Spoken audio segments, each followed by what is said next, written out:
കേട്ടാ. അപ്പൊ പ്രകൃതിയിലെ പ്രചോദനം ഉൾക്കൊണ്ടുകൊണ്ട് ഏത് രീതിയിലാണ് നമ്മൾ പ്രവർത്തിക്കേണ്ടതെന്നുള്ളതിനെ കുറിച്ച് ചെറിയ മാർഗനിർദ്ദേശങ്ങൾ ലളിതമായിട്ട് ഏട്ടനിൽ നിന്ന് ലഭിച്ചിട്ടുണ്ട്. ഇതെല്ലാവർക്കും കൂടുതൽ നന്നായിട്ട് പ്രചോദനം നൽകട്ടെ എന്ന് പ്രാർത്ഥിക്കുന്നു. അപ്പൊ നമ്മുടെ അടുത്ത സെഷനിലേക്ക് കടക്കുകയാണ്. 31R എന്നുള്ള സെഷനാണ്. അപ്പോ 31R സുസ്ഥിര ജീവിതത്തിലേക്കുള്ള 31 ദിവസത്തെ പ്രായോഗിക യാത്ര എന്നുള്ളതാണ്. ഏട്ടനത് സൂചിപ്പിച്ചിരുന്നു, വർഗീസ് ഏട്ടനെ സൂചിപ്പിച്ചിരുന്നു. അതായത് നമുക്ക് 31 ദിവസങ്ങളിലായിട്ട് നമ്മൾ ഈ പ്രകൃതിയോടുള്ള നമ്മുടെ ചേർന്ന് നിൽപ്പ് അത് പ്രകടിപ്പിക്കുന്ന ഒരു അവസരം, അതാണ് ഈ 31R അല്ലെങ്കിൽ 31R എന്നതിലൂടെ നമ്മൾ മുന്നോട്ട് വയ്ക്കുന്നത്. അപ്പൊ ഇത് കുട്ടികൾക്കും കുടുംബങ്ങൾക്കും എല്ലാവർക്കും ദിവസവും ചെയ്യാവുന്ന തരത്തിൽ രൂപകൽപ്പന ചെയ്തിട്ടുള്ള വളരെ ലളിതമായിട്ടുള്ള കാര്യങ്ങളാണ്. ഇത് കേട്ടതിന് ശേഷം ഇതിലെ താല്പര്യമുള്ളവർക്ക് ഈ രീതി പിന്തുടരാവുന്നതാണെന്നുള്ളതാണ്. അപ്പൊ നമ്മള് എല്ലാവരും പറയുകയാണെങ്കിൽ പ്രകൃതിയോട് താല്പര്യമുള്ളവരും പ്രകൃതിയെ സ്നേഹിക്കുന്നവരും ഒക്കെയാണ് തീർച്ചയായിട്ടും ഈ പ്രോഗ്രാമിന് വന്നിട്ടുള്ളവരെ എങ്കിലും. അപ്പോ എനിക്ക് ചോദിക്കാനുള്ള, എല്ലാവരോടുമായിട്ടും ചോദിക്കാനുള്ള അല്ലെങ്കിൽ ഓർമ്മിപ്പിക്കാനുള്ള ഒരു കാര്യം എന്ന് പറയുന്നത്, നമ്മളെല്ലാവരും ദിവസവും ഈ ചിന്ത പേറുന്നുണ്ടോ എന്നുള്ളതാണ്. അതായത് പ്രകൃതി എന്ന ഒരു കാര്യത്തെ ദിവസവും നമ്മൾ അതിനോട് ചേർന്ന് ജീവിക്കണമെന്നോ അല്ലെങ്കിൽ പ്രകൃതി എന്ന ഒരു വാക്ക് അല്ലെങ്കിൽ വിഷയം നമ്മുടെ ജീവിതത്തിൽ ദിവസവും നമ്മൾ ഓർമ്മിക്കാറുണ്ടോ? അതിനോടുള്ള സ്നേഹം പ്രകടിപ്പിക്കാനായിട്ട് ദിവസവും എന്തെങ്കിലും ഒരു പ്രവൃത്തി നമ്മൾ ബോധപൂർവം ചെയ്യുന്നുണ്ടോ എന്നുള്ളതാണ്. അപ്പൊ അതാണ് 31Rന്റെ ഒരു പ്രസക്തി എന്ന് പറയാനുള്ളത്. അതായത് നമ്മൾ അങ്ങനെ ചെയ്യുന്നുണ്ടെങ്കിൽ തീർച്ചയായിട്ടും 31R നിങ്ങൾക്ക് കൂടുതൽ പ്രചോദനം നൽകും. ചെയ്യുന്നില്ലെങ്കിൽ തീർച്ചയായിട്ടും ഇതിലൂടെ നിങ്ങൾക്ക് തുടങ്ങാം എന്നുള്ളതാണ്. അപ്പൊ അതിലെ 31 എന്താണെന്ന് അറിയാം. 31 ദിവസം, ഒരു മാസത്തിലെ 31 ദിവസം. R എന്ന് പറയുന്നത് നമ്മള് ഇംഗ്ലീഷില് റീ എന്ന് ഉപയോഗിക്കുന്ന RE എന്ന് തുടങ്ങുന്ന വാക്കുകളെല്ലാം വീണ്ടും വീണ്ടും എന്നുള്ളത് സൂചിപ്പിക്കുന്നതിന് വേണ്ടിയിട്ടാണ്. അപ്പൊ അങ്ങനെ റീ ഉപയോഗിച്ചുള്ള കാര്യങ്ങളാണ് അല്ലെങ്കിൽ വാക്കുകളാണ് ഈ 31R എന്നതുകൊണ്ട് സൂചിപ്പിക്കുന്നത്. അതായത് refuse, reuse, reduce, recycle, repair, refill, ഇങ്ങനെ. അതായത് ഇതൊക്കെ നമ്മൾ ചെയ്യുന്ന കാര്യങ്ങളാണ്. പക്ഷെ പ്രകൃതിയോട് ഇണങ്ങി ജീവിക്കുന്നു എന്നതിനെ നമ്മൾ പ്രകടിപ്പിക്കുന്നതിനായിട്ട് വീണ്ടും വീണ്ടും ചെയ്യുക എന്നുള്ളതാണ് അതിലൂടെ ഉദ്ദേശിക്കുന്നത്. അപ്പൊ 31 ദിവസത്തെ ഒരു കാലണ്ടർ രൂപത്തിലാണ് നമ്മൾ ഈ ഒരു പരിപാടി, ഒരു ജീവിത ശൈലി നമ്മൾ രൂപപ്പെടുത്തിയിട്ടുള്ളത്. ഇതൊരു കാലണ്ടർ ആയിട്ട് കാണാതെ ഒരു ജീവിത ശൈലിയായിട്ട് നമ്മൾ കാണുക. കാരണം നമുക്ക് പ്രകൃതിയുടെ സമഗ്രമായിട്ടുള്ള അവസ്ഥ അല്ലെങ്കിൽ പ്രകൃതി നൽകുന്ന സന്ദേശം ഇതൊക്കെ നമ്മൾ മുൻപ് കേട്ട് ഒരുപക്ഷെ നമ്മുടെ ജീവിതത്തിൽ ഉടനീളം നമ്മൾ മനസ്സിലാക്കിയിട്ടുള്ള ഒരുപാട് കാര്യങ്ങളുണ്ടാവും. അതുമായിട്ട് ബന്ധപ്പെട്ടുള്ള കാര്യങ്ങൾ നമ്മൾ ഇത്ര നേരം കേൾക്കുകയും ചെയ്തു. പക്ഷെ ഈ നിമിഷം മുതൽ നമ്മൾ ഇത് ജീവിതത്തിൽ പകർത്താൻ തയ്യാറാണോ എന്നുള്ളതാണ് ഇനി പ്രസക്തമായിട്ടുള്ള ഒരു കാര്യം. അപ്പൊ അതിലേക്ക് നമുക്കൊന്ന് സഞ്ചരിക്കാം. അപ്പൊ ഈ പറഞ്ഞു വന്നതുപോലെ 31 ദിവസത്തെ ഒരു പരിശീലന പരിപാടിയായിട്ടാണ് ഇത് നമ്മൾ അറേഞ്ച് ചെയ്തിട്ടുള്ളത്. ഇത് ദിവസവും നിങ്ങൾക്ക് അതില് 31 ദിവസവും ഓരോ കാര്യങ്ങൾ പറഞ്ഞിട്ടുണ്ടാവും. അതിലേതെങ്കിലും ഒരെണ്ണം തിരഞ്ഞെടുക്കാം. ആ ഒരു കാര്യം തിരഞ്ഞെടുത്ത് അതിലൊരു 2-3 കാര്യങ്ങൾ നമുക്ക് ചെയ്യാനായിട്ട് കണ്ടെത്താം. അതിലേതെങ്കിലും ഒരു കാര്യമെങ്കിലും മിനിമം നമ്മൾ ദിവസവും ചെയ്യാനായിട്ട് ശ്രദ്ധിക്കുക. അങ്ങനെ നമ്മൾ 31 ദിവസം ചെയ്യുന്നു. ആ 31 ദിവസം കഴിയുന്ന സമയത്ത് വീണ്ടും അടുത്ത 31 ദിവസം, അടുത്ത മാസത്തേക്ക് നമ്മൾ തുടരുന്നു. ഇങ്ങനെ നമ്മൾ വർഷം മുഴുവൻ നമ്മൾ ഈ പ്രകൃതിയോട് ഇണങ്ങിയ ജീവിത രീതിയെ പരിശീലിച്ചു കൊണ്ടിരിക്കുകയാണെന്നുള്ളതാണ്.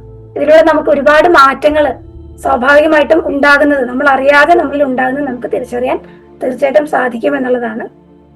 അപ്പൊ അതില് ഏറ്റവും ആദ്യം പറയാനുള്ളത് ഈ ഒരു 31R എന്ന് പറയുന്ന ഒരു കാലണ്ടർ രൂപം കൊണ്ടത് എങ്ങനെയാണെന്നുള്ളതാണ്. അപ്പൊ അത് ശരിക്കും കുട്ടികളുടെ ഭൂമി എന്ന് പറയുന്ന ഒരു വിഭാഗം ഇവിടെ പ്രവർത്തിക്കുന്നുണ്ട്. എല്ലാ ശനിയാഴ്ചകളിലും നമ്മൾ ഇതുപോലെ 7 മണി മുതൽ 8-8:30 വരെ നമ്മൾ കുട്ടികൾക്ക് വേണ്ടി കുറച്ച് സമയം മാറ്റി വെക്കുന്നുണ്ട്. അപ്പൊ അതിൽ കുട്ടികൾക്ക് കൊടുക്കാനുള്ള വിഷയങ്ങൾ നമ്മൾ പ്രിപ്പയർ ചെയ്യുന്നതിനിടയിലാണ് പ്രകൃതിയോട് ഇണങ്ങുക, അങ്ങനെ ഒരു ജീവിത രീതി പരിശീലിക്കുക എന്നൊക്കെ നമ്മൾ കുട്ടികൾക്ക് പറഞ്ഞു കൊടുക്കാൻ പറ്റും. പക്ഷെ നമ്മളെ പോലെ അത് തത്വതലത്തിൽ അല്ലെങ്കിൽ ഒരു നിയമം എന്നുള്ള രീതിയിൽ നമുക്ക് കുട്ടികൾക്ക് അത് മനസ്സിലാക്കി വെറുതെ കുട്ടികളെ പറഞ്ഞയക്കുക എന്നുള്ളത് ഒരു ശരിയായിട്ടുള്ള രീതിയല്ല. അവർക്ക് പ്രാക്ടിക്കലായിട്ട് എന്തെങ്കിലും കൊടുത്തേ പറ്റൂ. അപ്പോ നമ്മൾ അങ്ങനെ ആലോചിച്ച് വർഗീസ് ഏട്ടൻ ഞാൻ എല്ലാരും കൂടെ ചേർന്ന് ഉണ്ടാക്കിയ ഒരു കാര്യമാണ്. ആദ്യം നമ്മൾ 21 ദിവസമാണ് അത് കൊടുത്തു വന്നത്. അത് പിന്നീട് വർഗീസ് ഏട്ടന്റെ എഫേർട്ട് കൂടെ ഇട്ട് അത് 31 ദിവസത്തേക്ക് ആക്കി. ഏട്ടന്റെ ചിത്രീകരണം അങ്ങനെ എല്ലാം കൂടി ചേർന്ന് നമുക്ക് 31 ദിവസത്തെ കാലണ്ടർ ആയിട്ട് വളരെ ഭംഗിയായിട്ട് ചെയ്യാൻ സാധിച്ചു എന്നുള്ളതാണ്. അപ്പൊ അതില് ഇപ്പൊ മുൻപേ നമ്മൾ സൂചിപ്പിച്ചതുപോലെ എങ്ങനെ പ്രകൃതിയിൽ സുസ്ഥിരമായിട്ട് നമുക്ക് ജീവിക്കാം, പ്രകൃതി ബോധം എന്നുള്ളത് എങ്ങനെ നമുക്ക് തുടർച്ചയായിട്ട് കൊണ്ടുപോകാം, അതുപോലെ പ്രകൃതി ആത്മീയത എന്നൊക്കെ നമ്മൾ കേൾക്കുന്നുണ്ട്. പക്ഷെ അതിലേക്കൊക്കെ നമുക്ക് എത്തിപ്പെടാനായിട്ടുള്ള ഒരു ജീവിത രീതി എങ്ങനെയാണെന്നുള്ള കാര്യങ്ങളാണ് പറയുന്നത്. അപ്പൊ ഇതില് മുൻപേ സൂചിപ്പിച്ചിരുന്ന കാര്യങ്ങൾ പോലെ തന്നെ ഒളിമ്പസ് എന്ന് പറയുന്ന തത്വശാസ്ത്ര ദർശനത്തെ, അതിന് ഡീപിക്കോളജി എന്ന് പറയുന്ന ഒരു ആഴ പ്രകൃതി ശാസ്ത്രത്തിന്റെ പ്രചോദനം ഉൾക്കൊണ്ടുകൊണ്ട് തന്നെയാണ് ഈ 31/6 എന്ന് പറയുന്ന ഈ കാലണ്ടർ തയ്യാറാക്കിയിട്ടുള്ളത്. അപ്പൊ അതില് നമ്മള് നേരത്തെ പറഞ്ഞിരുന്നു പ്രകൃതി നിയമങ്ങളെ അനുസരിച്ചുകൊണ്ട് എങ്ങനെ നമുക്ക് വിജയകരമായിട്ട് ജീവിതത്തെ മുന്നോട്ട് കൊണ്ടുപോകാമെന്നുള്ളത്. അപ്പൊ PSPയെ കൂടി ഉൾക്കൊള്ളിച്ചുകൊണ്ടാണ്, ആ രീതിയിലാണ് നമ്മളിത് വിഭാവനം ചെയ്തിട്ടുള്ളത്. ഇതിന്റെ ഒരു പശ്ചാത്തലം, നമ്മളിപ്പോ ജീവിച്ചു പോകുന്ന പശ്ചാത്തലം നമുക്ക് കൂടുതൽ സംസാരിക്കേണ്ട ആവശ്യമില്ല. നമ്മൾ ഇത്ര നേരം കേട്ടു, നമുക്ക് അറിയാവുന്ന കാര്യമാണ്. നമ്മൾ അതിന്റെ നടുവിലാണ് ജീവിച്ചു പോകുന്നത്. എങ്കിലും ഒരിക്കൽ കൂടി സൂചിപ്പിക്കാം, കാലാവസ്ഥ മാറ്റങ്ങൾ നമ്മുടെ കയ്യിലല്ല ഇപ്പോ നടന്നുകൊണ്ടിരിക്കുന്നത്. അതുപോലെ പ്ലാസ്റ്റിക്കിന്റെ മലിനീകരണം എന്നുള്ളത്, പ്ലാസ്റ്റിക്കിന്റെ ഉപയോഗം എന്ന് പറയുന്നതായിരിക്കും കുറച്ചും കൂടെ നല്ലത്. ആ ഉപയോഗം എന്ന് പറയുന്നത് നമുക്ക് നമ്മൾ വിചാരിച്ചാൽ പോലും തടഞ്ഞു നിർത്താൻ പറ്റാത്ത അത്രയും ഫോഴ്സ്ഫുള്ളി അത് നമ്മളിലേക്ക് കടന്നു വന്ന് കഴിഞ്ഞു എന്നുള്ളത്. അപ്പൊ പ്ലാസ്റ്റിക് ഇല്ലാത്തൊരു ജീവിതം നമുക്ക് ചിന്തിക്കാൻ സാധിക്കുമോ എന്നുള്ള ആ ഒരു സമയത്ത് ഈ 31/6 നമ്മൾ പറയുന്ന കുറെ കാര്യങ്ങളുണ്ട്. വീണ്ടും ഉപയോഗിക്കുക, അതുപോലെ അത് കളയുന്നതിന് മുമ്പ് അതുകൊണ്ട് മറ്റെന്തെങ്കിലും നമുക്ക് ചെയ്യാൻ സാധിക്കുമോ എന്ന് ചിന്തിക്കുക. അങ്ങനെയുള്ള കുറച്ച് കാര്യങ്ങളുണ്ട്. അപ്പൊ അതൊക്കെ നമുക്കതിൽ ചെയ്ത് തീർക്കാൻ സാധിക്കും. അതുപോലെ നമ്മുടെ പ്രവർത്തനങ്ങൾ അറിഞ്ഞോ അറിയാതെ ഒരുപാട് ജീവികളുടെ നാശത്തിന് കാരണമാകുന്നു എന്നുള്ളതാണ്. അപ്പൊ അതിൽ നിന്ന് എങ്ങനെ നമുക്ക് പ്രകൃതിയെ പിന്നെ സംരക്ഷിക്കാം, അല്ലെങ്കിൽ അത്തരം പ്രവർത്തനങ്ങളിൽ നിന്ന് മാറി നിൽക്കാം എന്നുള്ളത് ചിന്തിക്കാം. അതുപോലെ നമ്മുടെ ഇപ്പൊ നമുക്ക് എല്ലാവർക്കും മുമ്പിൽ വന്നിട്ടുള്ള ഒരു സാധനമാണ് ഇപ്പൊ നമ്മൾ കണ്ടുകൊണ്ടിരിക്കുന്ന മൊബൈൽ, അല്ലെങ്കിൽ ഈ ടെക്നോളജി എന്ന് പറയുന്ന ഒരു കാര്യം.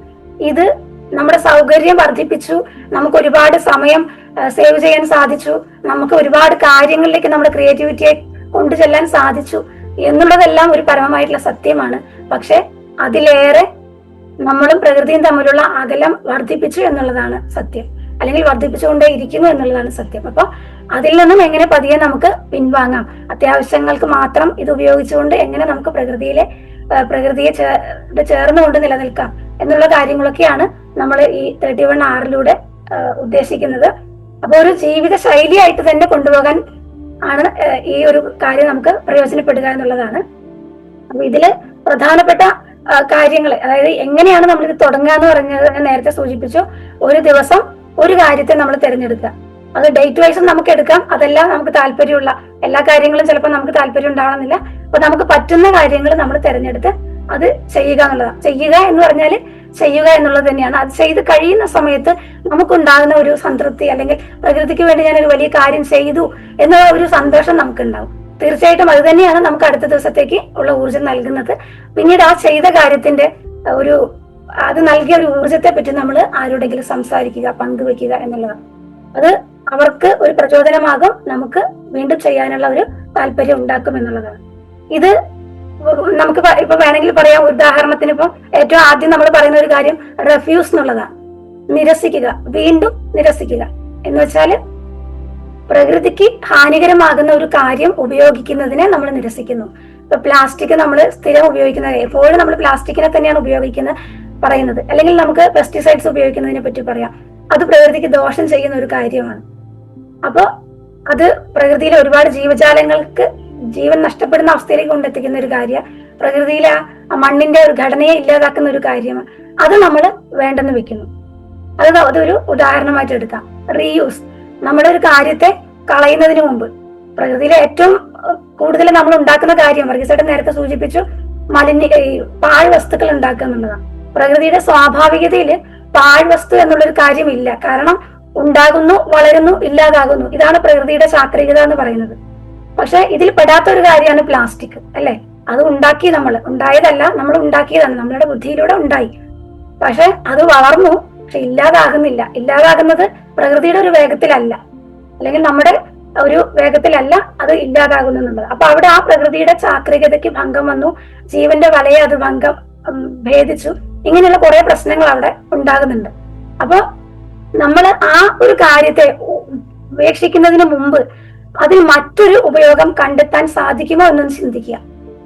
അങ്ങനെ ചിന്തിക്കുന്നതിലൂടെ നമ്മുടെ ക്രിയേറ്റിവിറ്റി വളരും. കുട്ടികളാണെങ്കിൽ കുട്ടികളുടെ ക്രിയേറ്റിവിറ്റി വളരും. ഈ പ്രകൃതിക്ക് വേണ്ടി ഉപയോഗപ്രദമായി നമുക്ക് എന്ത് ചെയ്യാം എന്നുള്ള കാര്യത്തിലേക്ക് അവർ കൂടുതലായിട്ട് വരും. നമ്മുടെ ബോധം പ്രകൃതിക്ക് അനുകൂലമാകാൻ തുടങ്ങും പതിയെ പതിയെ. കാരണം നമ്മുടെ ഒരേ ഒരു ലക്ഷ്യം എന്താ?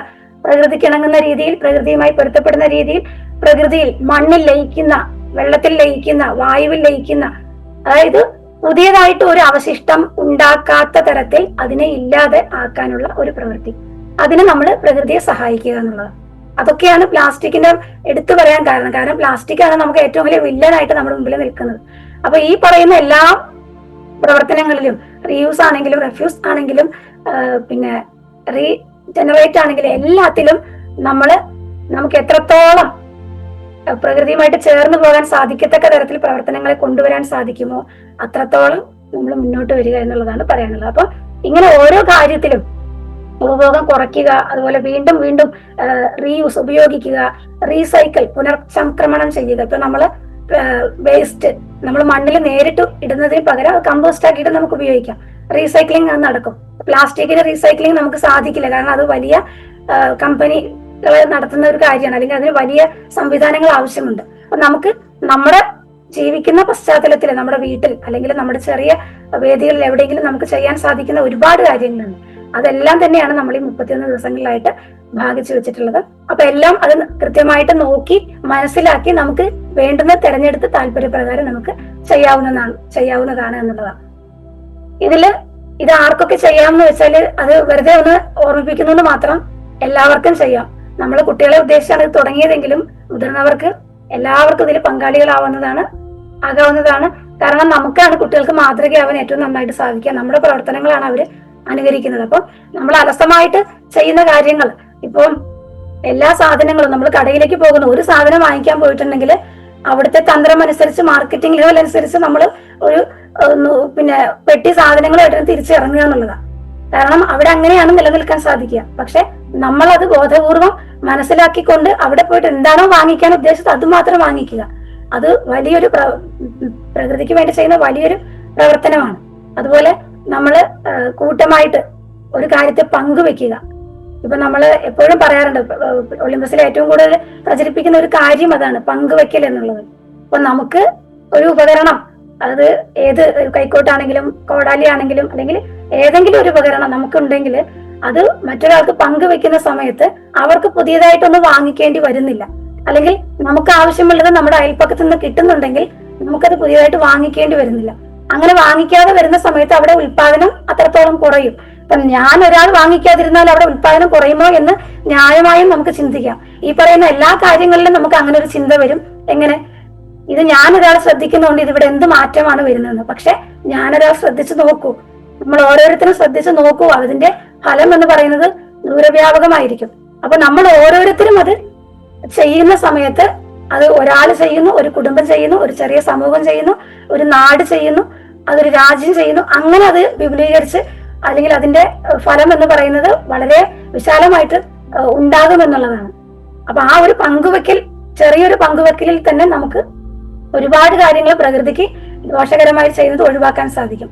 അപ്പോൾ ഞാൻ പറഞ്ഞു വന്നത്, പ്ലാസ്റ്റിക് എന്നുള്ളത് മാത്രമല്ല നമ്മൾ എടുത്തു പറയുന്നത്, അതാണ് ഏറ്റവും കൂടുതൽ പ്രശ്നം എന്നുള്ള പ്രത്യക്ഷത്തിൽ എല്ലാവർക്കും അറിയാം. അതല്ലാതെ ഉള്ള എല്ലാ കാര്യങ്ങളും നമുക്ക് ഷെയർ ചെയ്യുന്നതിലൂടെ മറ്റുള്ളവർക്ക്, ഇപ്പം അധികമായിട്ട് നമുക്കൊരു കാര്യം കിട്ടിയിട്ടുണ്ടെങ്കിൽ അത് മറ്റുള്ളവർക്ക് പങ്കുവെക്കാം, ഡൊണേറ്റ് ചെയ്യാം. ഇങ്ങനെയെല്ലാം നമുക്ക് നമ്മളൊരു സാധനം കളയുന്നതിന് മുമ്പ് നമുക്ക് വീണ്ടും ഉപയോഗിക്കാം. അപ്പൊ ഇത്തരം കാര്യങ്ങൾ എന്തെല്ലാം എന്നുള്ളത് നമ്മളിവിടെ 31 ദിവസം എന്നുള്ളത് നമ്മൾ ചെയ്തു വെച്ചിട്ടുണ്ടെങ്കിലും ഇത് ചെയ്തു വരുന്ന സമയത്ത് നമുക്ക് 365 ദിവസത്തേക്ക് ചെയ്യാനുള്ള എല്ലാ കാര്യങ്ങളും നമുക്ക് വ്യത്യസ്തമായിട്ട് ലഭിച്ചുകൊണ്ടേയിരിക്കും. അപ്പൊ അത്രയും കാര്യങ്ങൾ ഇത് എല്ലായിടത്തും നമുക്ക് പ്രചരിപ്പിക്കാൻ സാധിക്കും. നമ്മൾ ചെയ്യുന്ന കാര്യങ്ങൾ കാണുന്ന സമയത്ത് മറ്റുള്ളവർക്ക് അത് ചെയ്യാനുള്ള ഒരു പ്രചോദനം ഉണ്ടാകും എന്നുള്ളതാണ്. അപ്പോൾ ഇത്തരം കാര്യങ്ങളാണ് നമ്മൾ 31 ദിവസത്തെ ജീവിത പരിശീലനത്തിലൂടെ നമ്മൾ നൽകുന്നതെന്നുള്ളതാണ്. അപ്പോൾ അത്തരത്തിലുള്ള കാര്യങ്ങള് പിന്നെ കൂടുതലായിട്ട് പ്രചരിപ്പിക്കുക. ഇതിന്റെ ഒരു ലക്ഷ്യം എന്ന് പറയുന്നത് നമ്മുടെ ജീവിതത്തെ ഒരു പുനഃക്രമീകരണം നടത്തുക എന്നുള്ളതാണ്. പ്രകൃതി അല്ലെങ്കിൽ പരിസ്ഥിതി അതിനോട് ഇണങ്ങി ജീവിക്കുക എന്നുള്ളത് വെറുതെ ഒരു ചിന്ത കൊണ്ടോ അല്ലെങ്കിൽ ഒരു പറച്ചിലോ അവസാനിപ്പിക്കാതെ എത്രത്തോളം പ്രയോഗിക്കാൻ സാധിക്കുമോ ആ പ്രയോഗത്തിൽ മാത്രം ഊന്നി നിന്നുകൊണ്ട് മുന്നോട്ട് പോവുക എന്നുള്ളതാണ്. അപ്പൊ ഇതിന് നമ്മൾ നേരത്തെ പറഞ്ഞ കുറെ കാര്യങ്ങൾ ഇതിന് ആധാരമായിട്ട് വരുന്നുണ്ട്. അതായത് പ്രകൃതിയിലെ എല്ലാം മനുഷ്യന് വേണ്ടി മാത്രം ഉണ്ടാക്കിയതല്ല.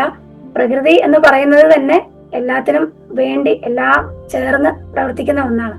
അപ്പൊ അതില് മനുഷ്യൻ അതിനെ വെറുതെ ഒരു മെറ്റീരിയൽ ആയിട്ട്, അല്ലെങ്കിൽ എനിക്ക് ഉപയോഗിക്കാനുള്ള ഒരു സ്ഥലം, അല്ലെങ്കിൽ എനിക്ക് ഉപയോഗിക്കാനുള്ള കുറെ വസ്തുക്കളുടെ കൂട്ടം മാത്രമായിട്ട് കാണാതെ കുറെ ജീവനുള്ള ഘടകങ്ങൾ ചേർന്ന് മുന്നോട്ട് പോകുന്ന ഒരു വലിയ സംവിധാനമായിട്ട് അതിനെ കാണാൻ നമ്മൾ ശീലിക്കുക എന്നുള്ളതാണ്. അപ്പൊ അതൊക്കെയും ഈ ഒരു 31R എന്ന പരിശീലന പരിപാടിയിലൂടെ നമുക്ക് ബോധ്യമാകുമെന്നുള്ളതാണ്. അപ്പോ എല്ലാം തമ്മിലുള്ള പരസ്പര ബന്ധം. ഇപ്പൊ നമ്മളൊരു വീട്ടില് സ്ഥിരം ഉപയോഗിക്കുന്ന ഒരുപാട് പ്ലാസ്റ്റിക് പാത്രങ്ങളുണ്ട്.